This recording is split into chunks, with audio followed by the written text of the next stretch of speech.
You're watching this now because possibly you have dealt with some form of social anxiety in the past, or maybe you're currently dealing with it right now. And this is explaining where it comes from and maybe how you could possibly deal with it and fix it.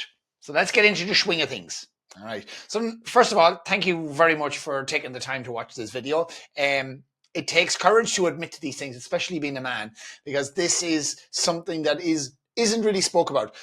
Social anxiety is it's seen as maybe a weakness or something that you don't really want to admit to. But I'm going to kind of outline some things here that may indicate that possibly it's something that you are dealing with. So, how does social anxiety feel? Okay, well, sometimes it can feel like you're the odd one out, like you don't belong. Maybe even that when you walk into a room, you feel judged, or you're worried that other men in your circle are doing better than you and you're not doing good enough.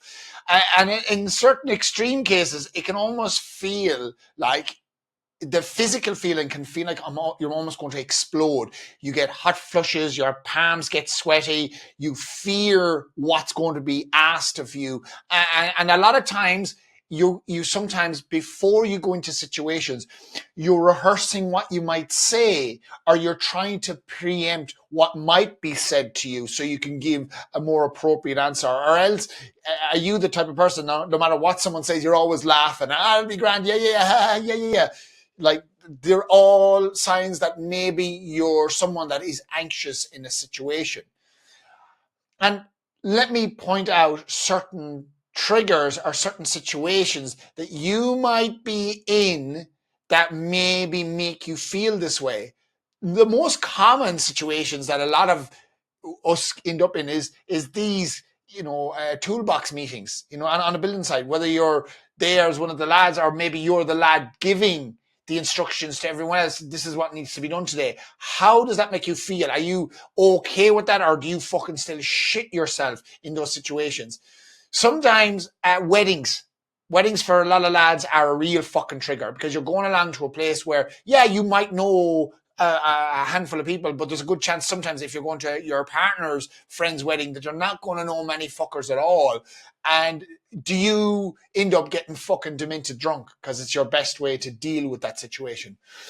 And sometimes, before you get to the pub, meeting the lads, do you get that kind of fucking anxiety? Who's going to be in there? I wonder where they're going to be. Will I walk straight in? Will I get a pint? Will I sit down? Where are they going? The lads going to be? Do you find yourself on the phone saying, what time are you going in at? Because for fear you'd be there first, having to make conversation with anyone else other than your friends. Just saying, these are a couple of things that do happen. So the solutions. So let's go through some solutions for this, that speaking with other men, this is what they have done in order for them to get over this. Sometimes you have to be very careful of how you're feeling. And this is in everything in a man's life. As a man, you cannot be led by your feelings. Let me give you an example.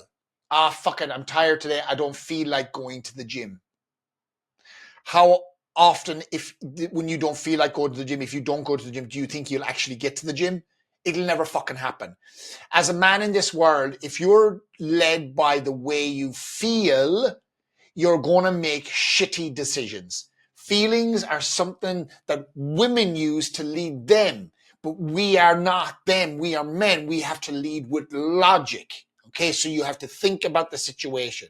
So do not be led by what is the main thing that will be stopping you in like entering into a group situation where there's lots of people. It's fear.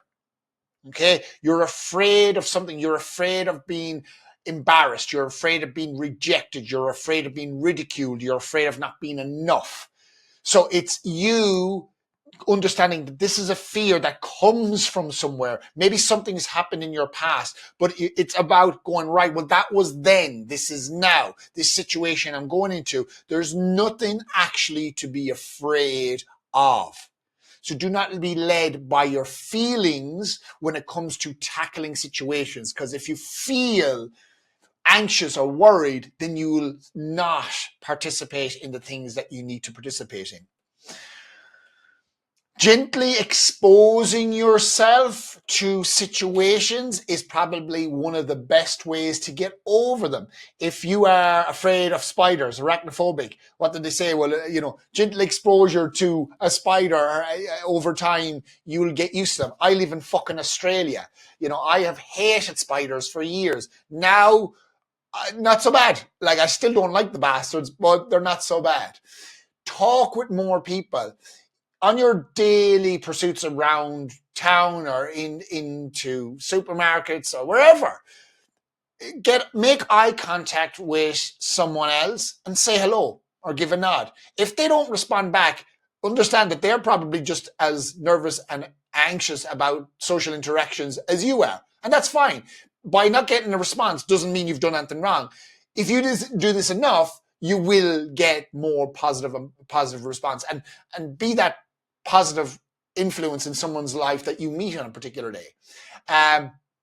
Don't be afraid to speak about your opinions. Your opinions are valid. People will disagree with you, and that's fine. We're adults. It's okay for us to disagree with others, and it's okay for them to disagree with us. That's fine. We can all still be friends. Ask questions. Find out about a person. You don't always need to be the one talking. So it's always a good idea to arm yourself with some curious questions, or else listen to what that other person is saying rather than you being in your own head thinking about what am I going to say next. Just stop that and actually listen to what someone's saying and ask them about something. If they start speaking about their weekend, ask them where they went, how many people were there, did they enjoy what they went to see, the theater, the movie, the football game, who went with them, would they recommend it? Ask them curious questions about them. One of the greatest tips that I've ever heard is from the book How to Win Friends and Influence People, is get to know everything or everything about someone else. Ask them as many questions as possible. Typically in an interaction like that, they will not get to know you at all, but they'll walk away going, Jesus, that guy Damien was lovely. I met him at the party last night. Geez, he was super nice to talk to. Why is that? Because people love to talk about themselves. And if you get into an interaction, just ask questions.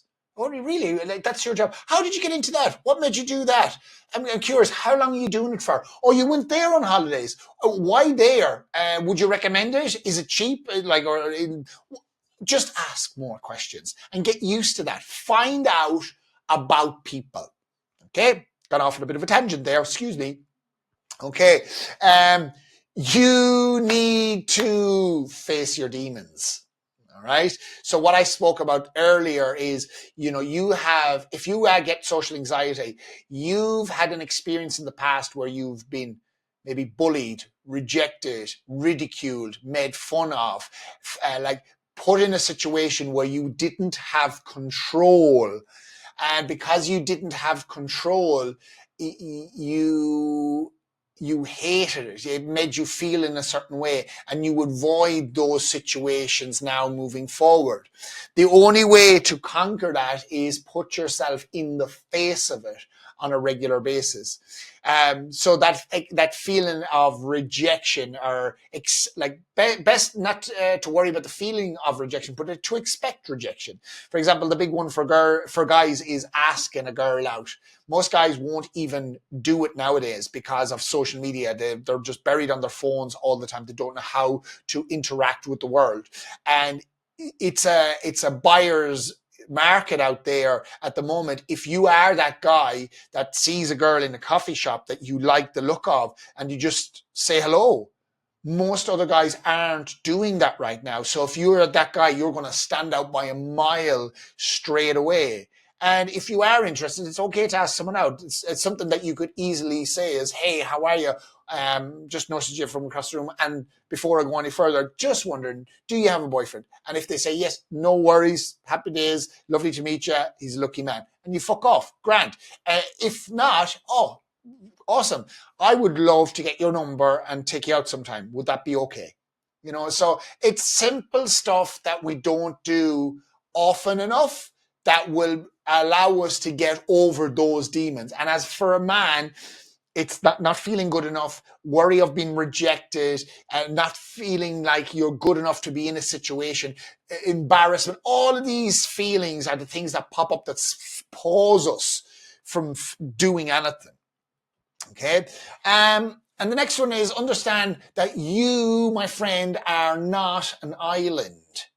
You're not on your own feeling this way. The reason why I'm doing this presentation right now is because this is the feedback I've got from the lads in the Alpha Clan. And I've also done a survey on Instagram, which I'm going to show you in a second, where I've asked, have you ever felt anxious or nervous going into an environment where there's lots of people?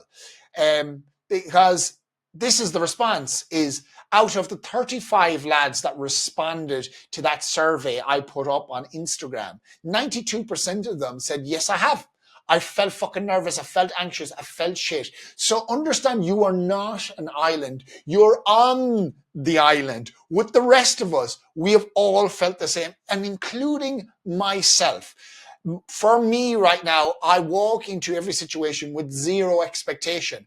My role in that situation is to bring good energy and to get to know people. I'll be the very first one to put up my hand. Hey, what's your name? Where you're from? Even when I'm with my partner, out with her, sometimes when we're out in groups, if you haven't met someone in a while, you can kind of forget their name, and trying to introduce them to your partner can be a real awkward thing. But I won't even let that happen. I'll be like, hey, how's it going? What's your name? So I'll straight away ask the name, so it takes the pressure off my partner, of whatever the situation is, of a friend that's introducing me to someone else.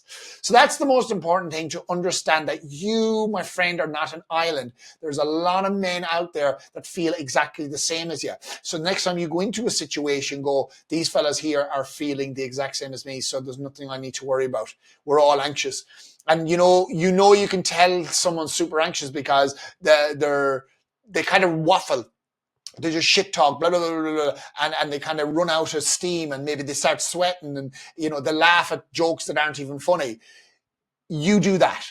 So catch yourself. Stop, listen, ask questions, hear what someone else is saying. And just watch them. And you don't have to speak a lot. You can just listen and ask questions, as I've said. So there was something else I wrote here, meaning that you... Okay, so one other thing I do want to say on this point is, why do you think most men go to the gym, or why do you think fellas are in the gym? To get fit. But the main reason why you will see guys in the gym is because they want to make themselves better, because they're currently not feeling enough. The biggest guys in the gym, the guys with the biggest muscles, the fucking jacked, those are the fellas with the biggest insecurities. Because I know for most guys going to the gym for the first time, they feel very inadequate. They're like, fuck, I haven't been in here. I don't want to make a tit of myself. But understand this, that the biggest guys in there are the guys with the biggest insecurities. So trust me, they've been where you are and probably have felt worse than you feel. Just putting that out there. But the last thing I want to say also, and this has fed into so many presentations I've done, is stress comes from trying to be someone that you're not. So if you're not being your true self, like if you're putting on a show to show off to people, that's very hard to maintain. Because you're afraid people are going to see that maybe you're weak, you're scared, you're an imposter, you're a fraud, that you haven't got a clue. You're afraid of being judged. But if you shake this off, and whether you're having a great day or a shit day, that you can just show up being yourself. Oh, you're doing well. Good on you. I've had a shit week. I was made bankrupt this week, or I was made redundant. But we'll find a way out of it. It's a shit time right now. You don't always have to be outshining the other person. And I think for a lot of men, this is what we feel we need to do. We need to be cocksure of ourselves. We need to be super masculine. We need to be super present. We need to be doing better than everyone else in order to be accepted. But that's a construct of your own brain, a construct from something you've learned from when you were younger. Because as men growing up, our value comes from providing something. And that is crippling a lot of men right now, and that's crippling you. So it's a very freeing thing being able to show up in groups and show up in places and just be yourself. I know I personally work in mentor groups, and they ask you, how was business this week? And a lot of guys will be just like, absolutely shit, didn't get any leads in, lost 2 people, like I'm struggling with my systems, struggling with my time management. And it's almost being able to voice that immediately brings into effect the solution. Okay, so when it comes to men's social anxiety, please understand that you, my friend, are not an island, and it's just going to take a little bit of time, but a little bit of effort on your part to get over this. But really, it comes down to the fears that you feel that can be changed and morphed by gentle exposure into the thing that you're afraid of. And if you go off anything that you've learned here, hopefully you will find some sort of relief. Giddy up!